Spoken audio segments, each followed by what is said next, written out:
ಇನ್ನು ಕಾಂಗ್ರೆಸ್ ಮುಖಂಡ ನಲ್ಪಾಡ್ ವಿರುದ್ಧ ಬಿಟ್ಕಾಯಿನ್ ಕೇಸ್ನಲ್ಲಿ ಎಸ್ಐಟಿ ಚಾರ್ಜ್ ಶೀಟ್ ಅನ್ನು ಸಲ್ಲಿಕೆ ಮಾಡಿದೆ. ನಲ್ಪಾಡ್, ಶ್ರೀಕಿ ಮತ್ತು ರಾಬಿನ್ ವಿರುದ್ಧ ಚಾರ್ಜ್ ಶೀಟ್. ಬರೀ ಈ ಮೂವರಷ್ಟೇ ಅಲ್ಲ, ಇನ್ನು ಈ ಕೇಸಿಗೆ ಸಂಬಂಧಪಟ್ಟಂತೆ ಇತರರ ವಿರುದ್ಧ ಕೂಡ ಚಾರ್ಜ್ ಶೀಟ್ ಸಲ್ಲಿಕೆಯಾಗಿದೆ.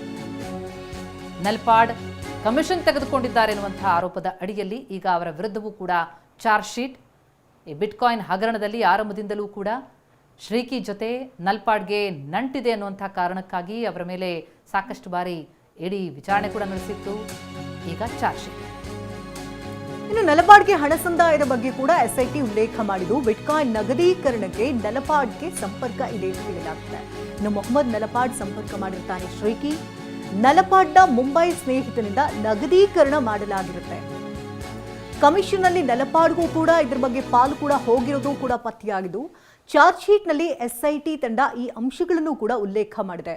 ಸದ್ಯ ಬಿಟ್ಕಾಯಿನ್ ಕೇಸ್ ಬಗ್ಗೆ ಇಡಿಯಿಂದಲೂ ಕೂಡ ತನಿಖೆ ಚುರುಕುಗೊಂಡಿದ್ದು, ನಲಪಾಡ್, ಶ್ರೀಕಿ ಸೇರಿದಂತೆ ಕೆಲವರ ಮನೆ ಇಡಿಯಿಂದ ದಾಳಿ ಮಾಡಲಾಗಿದೆ. ನಲಪಾಡ್ಗೆ 2 ಬಾರಿ ನೋಟಿಸ್ ಅನ್ನು ಕೂಡ ಇಡಿ ತಂಡ ಕೊಟ್ಟಿತ್ತು. ಈಗ 3ನೇ ಬಾರಿ ನೋಟಿಸ್ ಕೊಡೋದಕ್ಕೆ ತಯಾರಿ ನಡೆಸಿದೆ.